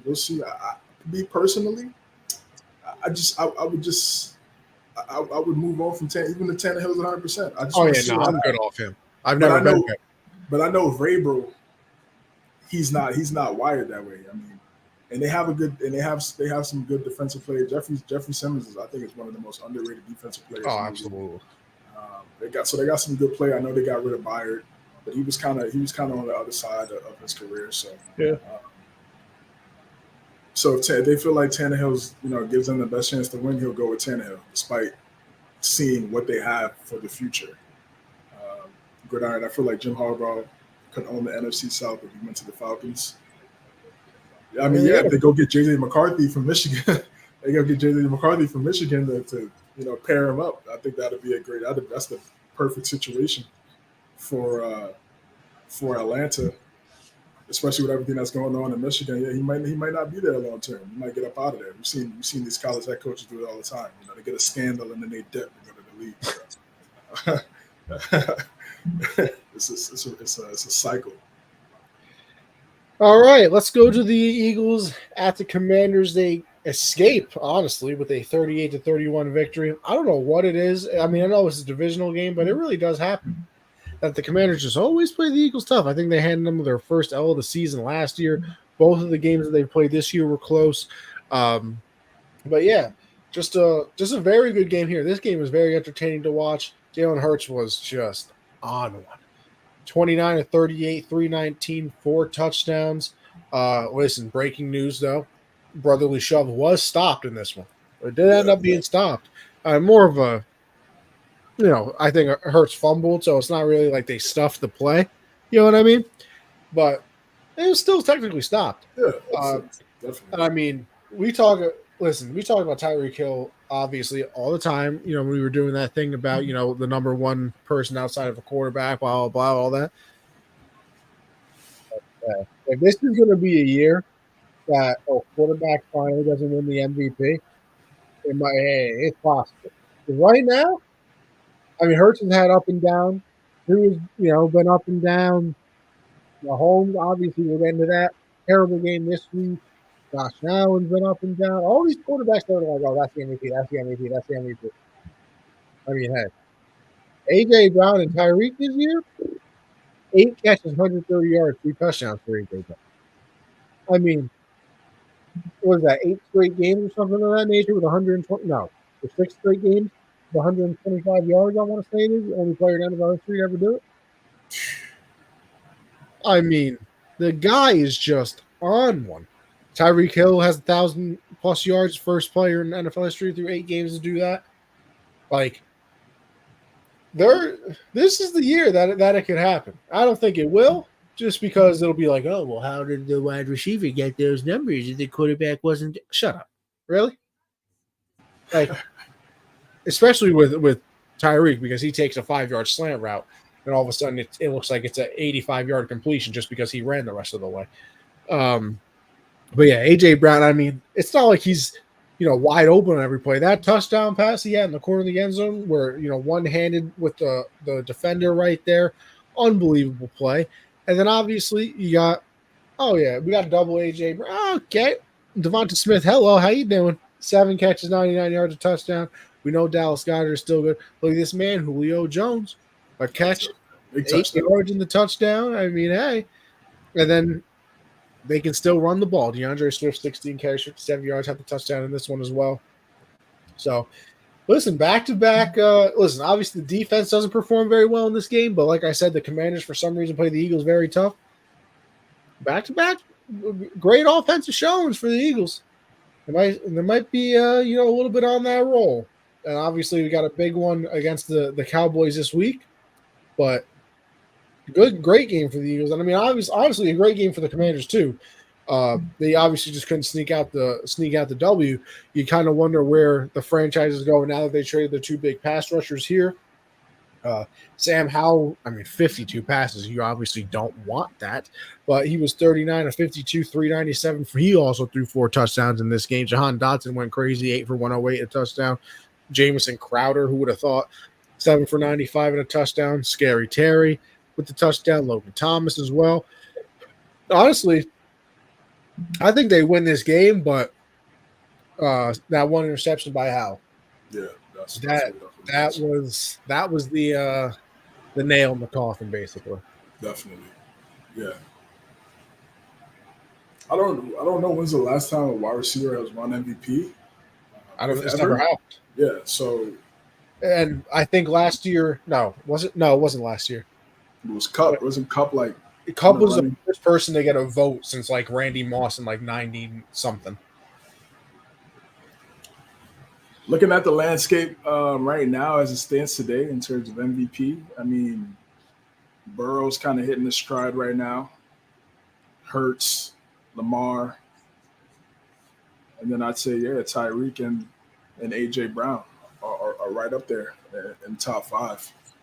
But what he's been doing, these last 5 weeks, it's just been sensational. I mean, it's history as well. The catch he made is the thumbnail on YouTube for everybody that's watching on YouTube, so you guys will see that. Um, just a dynamic football player.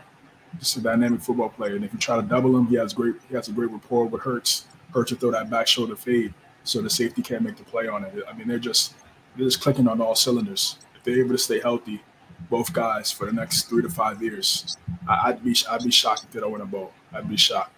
Oh yeah, me too. Just their relationship in terms of off the field as well. You look at some of their interviews, how they talk about each other. They're obviously close. So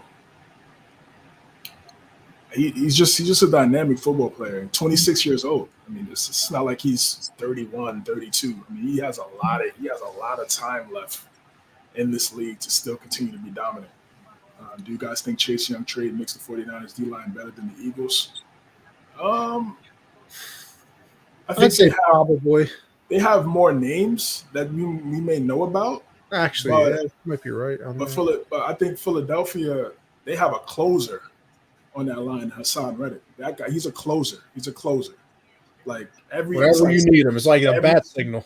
Every single time the game is close, he's getting a sack. Every single time you could book it. You see 7 hit the edge and get to the quarterback. So, and I know they have that someone like that as well in Bosa. But I think right now I would take Philadelphia to answer your question. Jordan Davis, Jalen Carter in the middle, Fletcher Cox, Brandon Graham, Josh Sweat over there in Philadelphia, now Montez Sweat. Like I mean, it's close, but I would still favor Philadelphia, man. But Commanders, yeah, it's interesting. I mean, I don't know what they're doing. I don't know what they're doing. New ownership, so I guess we'll find out here shortly. Sam Howell, he shows flashes of greatness at some moments, and then there's other times he looks human. So I just think he just has to continue to play this season well. If he's able to do that, then I think the questions will be answered rather quickly. If he could be that guy, maybe they give him another year to kind of prove himself. But again, like I said, new ownership, so anything can happen. Magic Johnson, Josh Harris, he just has to go out there and ball. And he's been doing that, so I got to give him a lot of credit. But excellent win by Philadelphia as they approach the Dallas this week. Move on to the Browns and the Seahawks. Seahawks come away with the 24-20 victory. In this one, obviously, still no Deshaun Watson dealing with that shoulder, although I do believe it said that he practiced today. So, he's getting closer. But, hey, PJ Walker's tried. 15 to 31, 248, a touchdown. Kareem Hunt, 14 carries, 55 yards, had a touchdown in this one as well. Amari Cooper still doing his thing with 6 for 89. David Njoku had a nice game, 4 for 77, scored the touchdown from PJ Walker. This was kind of a turnover battle. Not really the defensive battle, but just some bad throws and things of that nature. I mean, PJ Walker had 2 interceptions. Geno Smith had 2 interceptions. It was kind of like who was going to make, the bigger mistake next. So, and it ended up, being the Browns because, the Seahawks, score that touchdown in the fourth quarter late to, seal the victory. But Kenneth Walker, 8 for 66.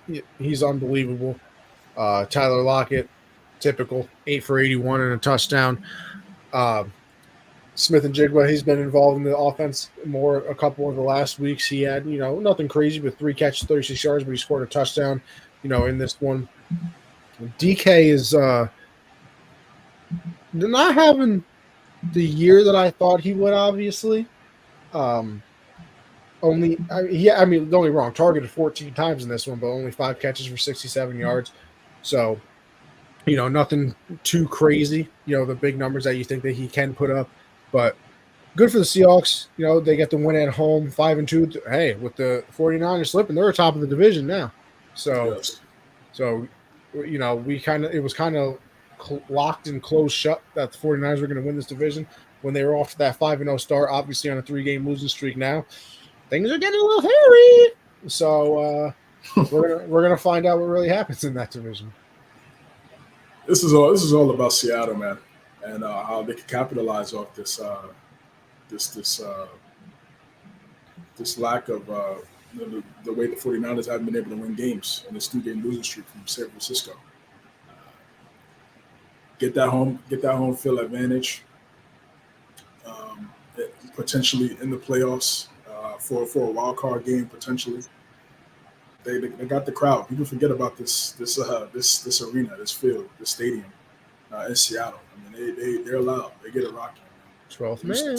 Exactly. I was just about to say that. Like that used to be a thing. I know about a decade ago, but they're still a dynamic home court advantage, home field advantage.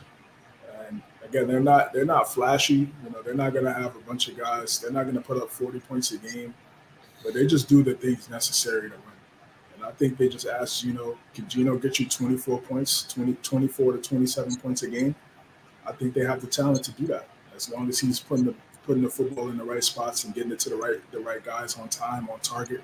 I think Tyler Lockett had a touchdown in this game. Yep.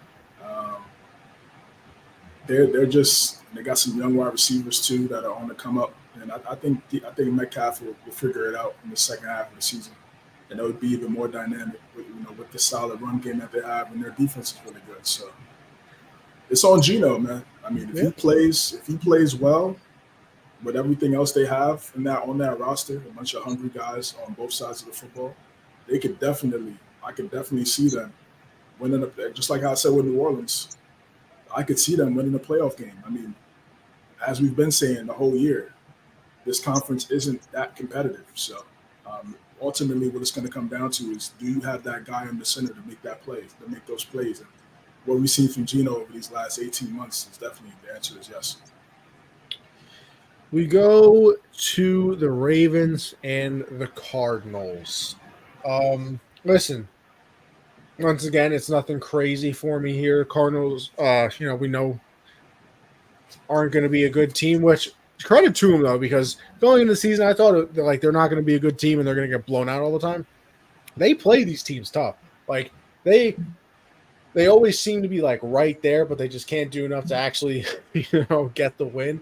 We saw that, even, early in the season when they had the Giants, down like 20 something points and let the Giants come back and end up winning that game. But, Ravens are just on a burner right now. They're playing, very good football. Lamar was 18-27, 157, had the touchdown in this one. Didn't really have to do too much running around. Gus Edwards, 3 touchdowns. 3 touchdowns in this one on 19 carries for 80 yards. Not, like I said, the passing game wasn't really the story in this one. I mean, the leading receiver has 40 yards. So nothing crazy over there. And then Cardinals, the Ravens also did capitalize on the turnovers from the Cardinals, though, because Josh Dobbs, 32 interceptions in this one. So, hey, the Ravens did what they're supposed to do. You're supposed to, a 5-2 team coming into this against that 1-6 team. You're supposed to beat them. Obviously, they do, and these are just two franchises that I don't think not rocket science, but going in a completely different, pathways. So good on the Ravens. Cardinals, I mean, you trade away Dobbs now, so now maybe they'll be a little bit worse than they already were. So excited to see the Ravens, and then for the Cardinals, hey, stop losing so much. So I need that first overall pick. It's crazy. Look at that one win they got, and it's against Dallas. It's crazy. They should easily be 0-8. But yeah, Baltimore doing what I expect, beating the teams they're supposed to defeat, and they have to continue to get dubs because Cincinnati's on their heels in that division. Lamar, and they're just a balanced team. One week they could do what we saw against the Lions, And then this week they could come out, run the football, best ever gets 3 touchdowns. So you just don't know. That's the type of offense you want. You want an offense where the defense really can't game plan what you're going to do. They could go out there and change it up depending on who they play. That to me, that is the makings of a dynamic offense. So great win for Baltimore on the road as they continue to keep the W's going. Absolutely. All righty then. The Chiefs at the Broncos. CJ, some people make a career out of being sick. Michael Jordan with the flu game, hey, became a thing of legends. Patrick Mahomes' flu game, one to forget. Probably, one of his worst games of his career. Definitely did not play very well in this one. It's one of those games too that, like I say, it happens to me a few times during the season where it's like a bad team is beating a very good team. And you're like, okay, but like, it'll turn around.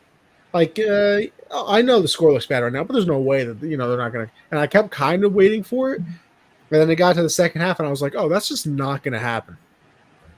I was like, the Chiefs just look awful. I mean, Mahomes 24, 38, 240, didn't throw a touchdown, 2 interceptions. I mean, I think this is the first time they had scored a touchdown in a game since I think Alex Smith might have been the quarterback the last time it happened. Wow. So It's like 6 years. Yeah, so they've been doing unbelievable things, as I think we all know anyway. Russell Wilson, 12 of 19, only 114 yards, but hey, 3 interceptions. I can't even give the man credit properly. 3 touchdowns in this one. Javonte Williams, 27 carries, 85 yards. Jerry Jeudy, after all that smack that Steve Smith talked, 2 catches, 50 yards, and a touchdown in that one.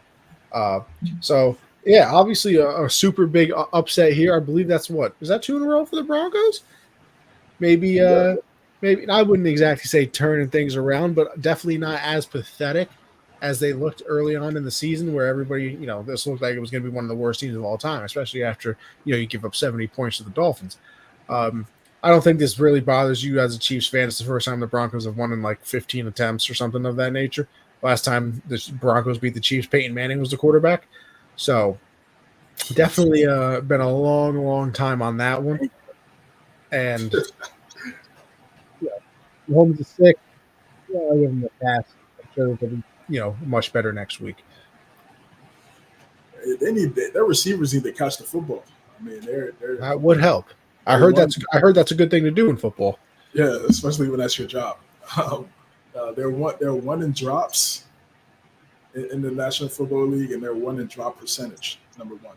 So they outside of Kelsey, this receiving core is, as Connie would say, mid. And, mid 99. Mid 99, and it's just they got to figure that out now. I thought they would make a trade for a guy, and they didn't do that. So count on the people that are there to step up. Which dangerous game though. Yeah, exactly. It is. I thought they would at least get a sure guy on the outside, man, and just someone at least to take the pressure off 87. But they didn't do so. Even watching this game, there was definitely some plays where it was a couple touchdowns, a couple big plays that they could have had to where they could have scored the touchdown, but those guys are just dropping the football. So they got to get that together fast. They're not able to do that. They could have a short playoff run, bro. They should, because those are things that kill drives. They kill drives. And for Denver, yeah, great win for Denver. We'll see, man. They could win 2 more. We'll see, man. We'll see. You just got to keep watching them, bro. We hate on Russ, but you look at his numbers. He's got like 16 or 18 touchdowns, like 6 interceptions. I mean, he's not the problem. Like, I know it hasn't been good, like the Broncos team in general, but I mean, their defense has been terrible. In the last 2 games, it's stepped up, which is why they're winning. But Russ himself, I think he's over like 2,000 yards or something like that. He has like 16 touchdowns, 6 interceptions. Like, his numbers, you want to strictly look at them, not bad. Yeah, they're not bad. They just got to find it. They lost a lot of close games. I mean, look at that Jets game. Yeah. What, they lost that Commander game too when they were up Yeah, big. yeah, they're up there. Yeah, yeah. It was like, yeah. So they that's the difference. That's you gotta win these close games, man. So we'll see if they're able to do that in the second half of the season. But they're on the right track now. We'll see if they can keep it up. Hey, hey, look at this. The Bengals, they're Yeah. back. Oh yeah. Bengals at the 49ers, a 31-17 victory here. Was not expecting that one.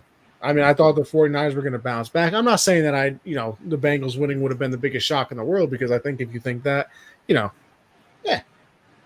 But 31-17, I mean, they were in control the entire game. Brock Purdy, uh, that's 3 weeks in a row where this man has not looked good at football. Now, obviously, you got all the people like, oh, the NFL has figured him out and this and that. I'm sure that there's a degree of that, happening, but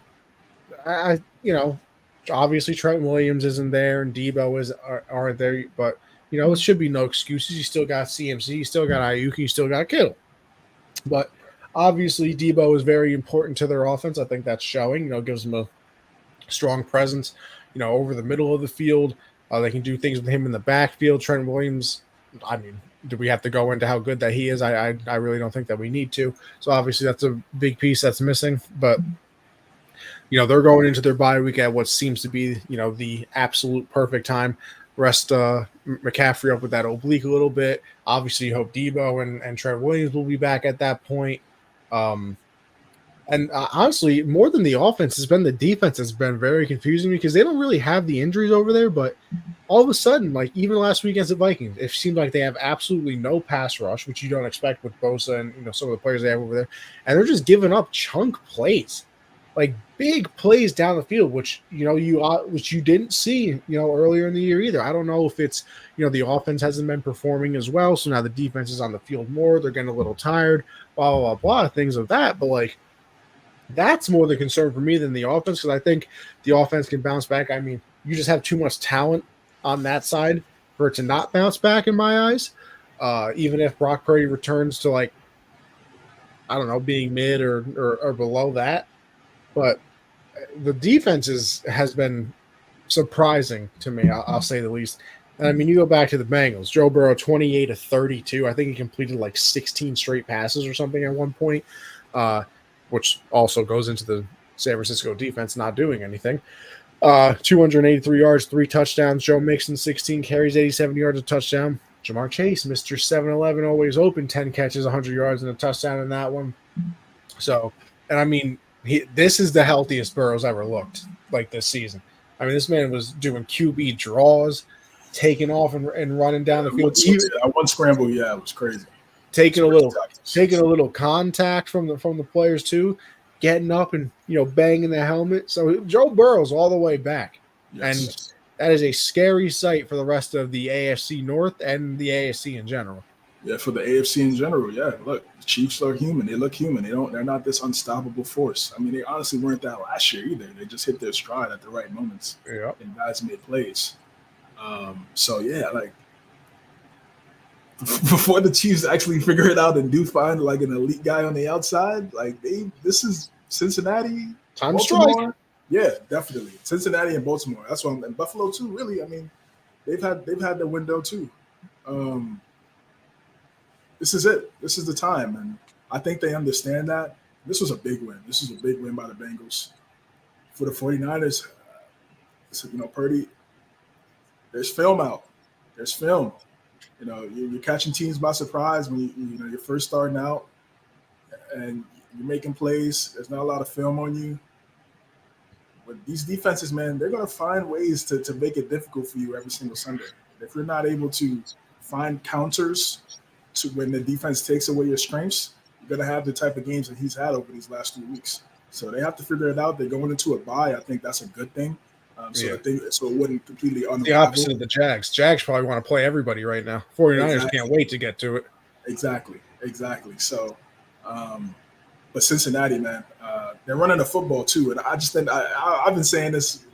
I've been saying this for the longest.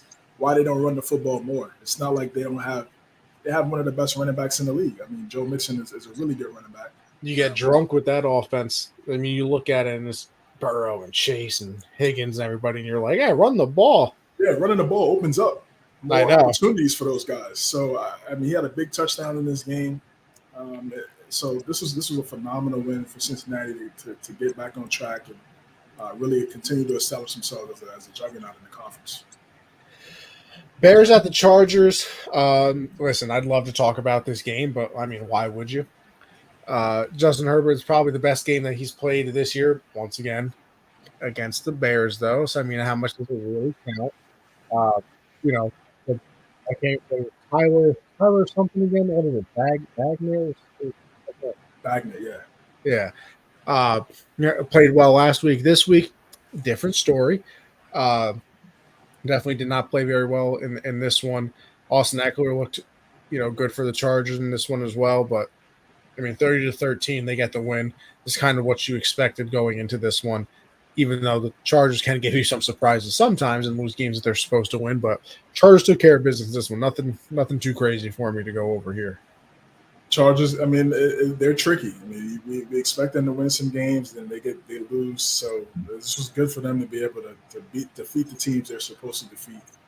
There should have been no reason why the Bears should have been able to beat them with the quarterback in his second game starting, and you're at home with Justin Herbert on your team. So they had a great game. So that was good to see. The final game of the week, the Raiders at the Lions. That was on Monday night, and it was kind of the beginning of the end for that Raiders regime. Obviously, we went over the Josh McDaniels and everything, to begin the show. But actually, Gridiron make a good point here. Quentin Johnson. I mean, what? Looking like a wasted draft pick at the moment. But Raiders at the Lions. Lions at the 26-14 victory. Closer game in the beginning that you were expecting. Lions had like 3 straight, red zone drives, all ended up in field goals. So the Raiders defense was absolutely doing its thing, keeping it close. And then going into halftime, I believe they let them score the touchdown. That's kind of where, you knew it was over because, the Raiders can't score on offense. It's not possible. I mean, Jimmy Garoppolo missed Devontae Adams on 2 touchdown passes. Devontae Adams in this game probably should have had like a 65-yarder and a 99-yard touchdown. But Garoppolo just missed. One was out of bounds. One was too long. I mean, it was. And then you see Adams frustrated on the sideline. Well, Jimmy's obviously, been benched. We went over that at the beginning of the show. McDaniels, the GMs, and the offensive coordinator, I believe, are all out. So it's the tough life over there for those Raiders. The Lions, hey, this is another game. You do what you're supposed to do. Obviously, I know that they want to be better. In the red zone, those first 3 drives, probably disappointed that they come away with field goals. And Jahmyr Gibbs. Yeah, that's what I mean. He looks like the fastest human of all time sometimes. I mean, the way he explodes, I'm like, they were using David Montgomery, but then again, he was playing unbelievable, so you can't blame him. But I mean, that's a great one, too. Oh yeah, definitely, no doubt. Especially to take some of the pressure off of Goff, because you still don't want to have him throwing the football 40 times a game. So you do have that 2-headed monster at the running back position. That's perfect. That's perfect.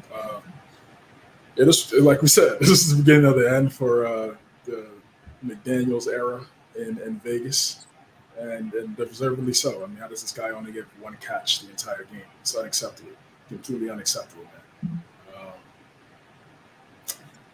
Detroit did what I expected to, and it's to win this game.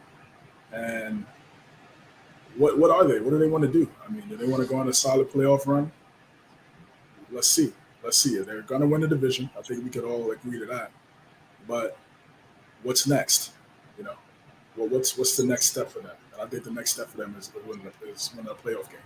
Yeah, absolutely. All right. CJ, are we going into our top 5 teams of the week? You just want to do our picks? I got my list here. Oh yeah. Let's go. Let's hear this. I'm intrigued. I want to see this. I want to see the shakeups. So number 5, I got the Lions going back into my top 5. Okay. After that terrible loss they had to Baltimore, it was a great response for them back at home Monday Night Football.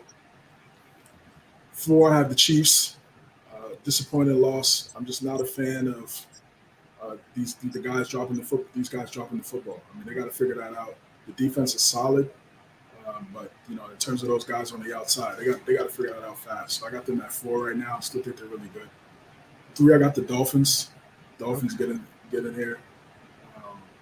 We already know how they play against really good teams, but this is a week-to-week basis, and what they did against New England was pretty dominant. They were able to control the game and stop New England from doing pretty much anything. 2, I got the Ravens. I got the Ravens as my number 2 team in my top 5.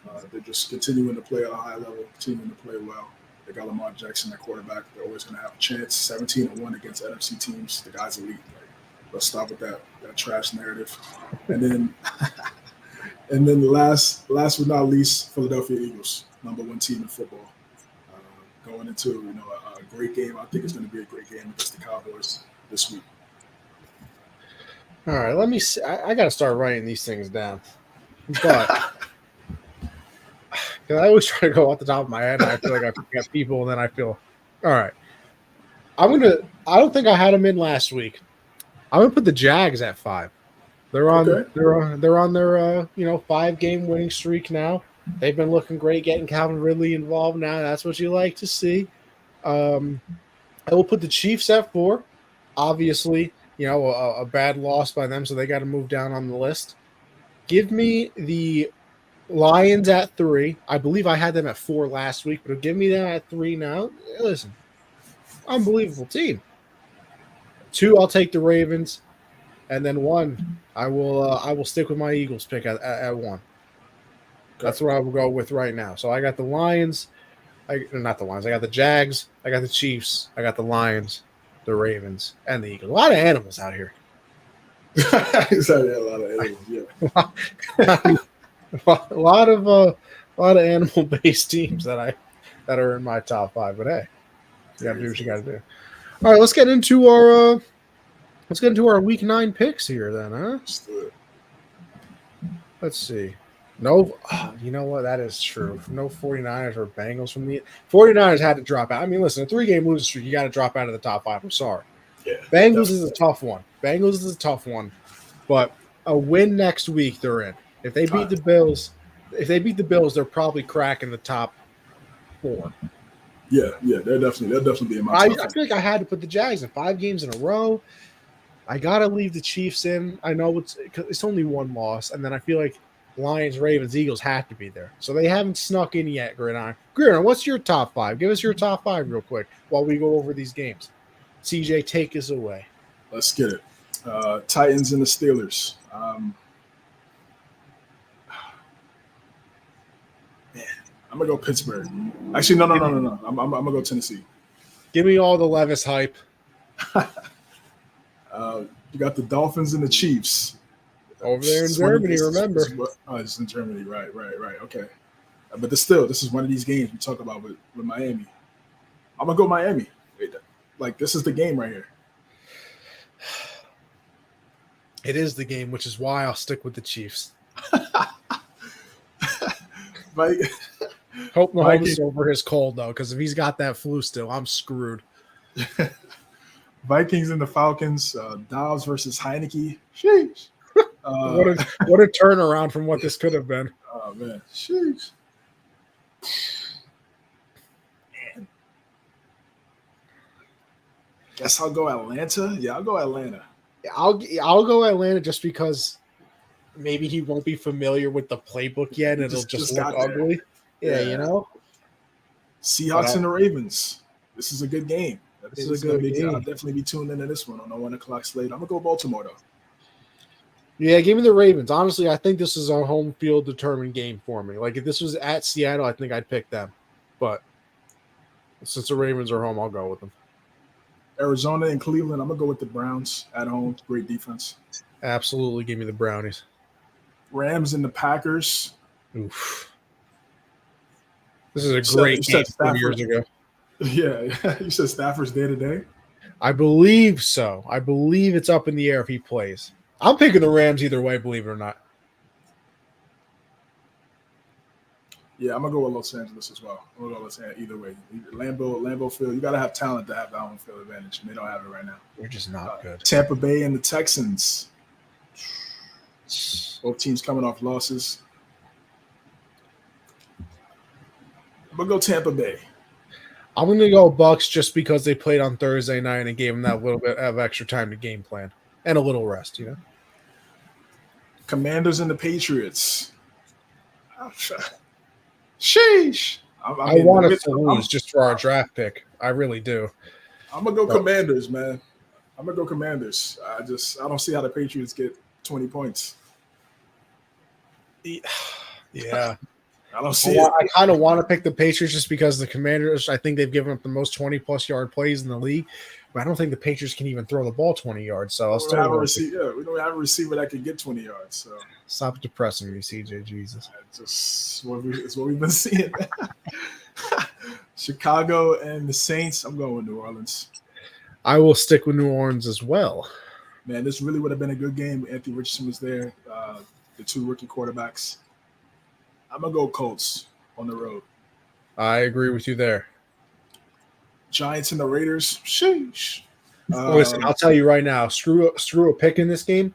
Whatever the under is on this game, put your mortgage on it. Put your mortgage on the under on the Giants and the Raiders. I don't know Tyrod Taylor's status. I don't know Daniel Jones' status. I'm gonna go with the Raiders. You know, when teams get fired, when head coaches get fired, you know, that team, they get that boost of energy the next week. So I'm gonna pick Vegas, man. I think Adams gets more than one catch in this one. Aiden O'Connell putting up a big day for the Raiders. Why not? Game of the week. Cowboys. I don't know. You think? Come on, this is game of the week, man. Bills Bengals though. No. Okay. This is game fair enough. Maybe for the AFC, yeah, that's game of the week for the AFC. But I think overall, this divisional game, I got Philadelphia.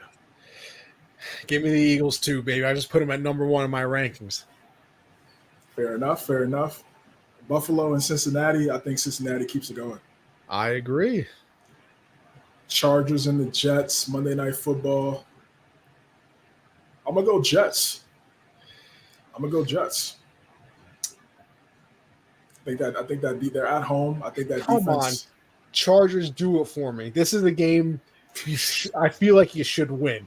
Yeah. Zach Wilson's not good, but they also give up like 390,000 yards. Oh my God. Somebody just tried to end Chet's life and he still blocked it.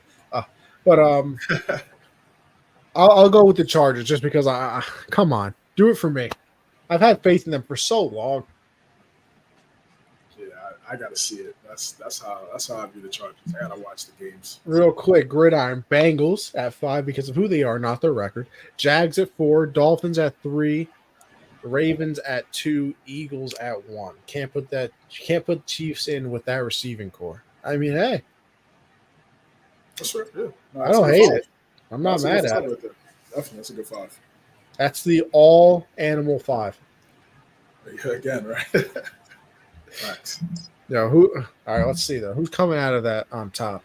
You got to go with the Bengal, right? Bengals is killing everybody. Yeah. Bengals. I mean, just eating I don't know. Bengal and a Jaguar. That's a good matchup in the jungle. That's a good battle to watch. Football and in wildlife. That's what I'm saying. I think I would take a Bengal on any and all 4 of those animals outside of them. Anyway, that's how you know the show's gone on too long when I digress into what Nat Geo. Yeah, when I get into the National Geographic Connie over here. Anthony Conover _ over on Twitter. I appreciate everybody for tuning in. Make sure you follow at the hardcount _ as well. Tweeting out, some of our thoughts during the week, during the games, everything of that nature. Generational Sports, me and Josh do that on Mondays. You want to help me out on the business side? Hey, Taking Action, Chris Colombo. Thursdays drops 3 p.m. Eastern. We over football picks and that one as well with the spreads, over unders, more betting advice over there. Working our way up. So hey, check us out. CJ, what do you got? Sir, MNC Hoops on Sundays at 9 p.m. Eastern, live on YouTube, Facebook, and on Twitter. Appreciate you, man. Thank you for Gridiron. No. We're sticking to it. It'll be Wednesdays now. The time, CJ, I know we said 5 last week. I'm going with 6. No, that's cool. Yeah, that's cool. Wednesdays at 6, Gridiron. Consistency, baby. Well, nah, appreciate you stopping by whenever we we go Yeah, live. facts, whenever. Anytime we're live. Always been a real one. So we appreciate that for real, man. Yeah, CJ versus the World, my gaming page, and then I'll see James 9 on X for my personal page. Thank you, guys. All right, everybody. Appreciate y'all for tuning in. And hey, listen.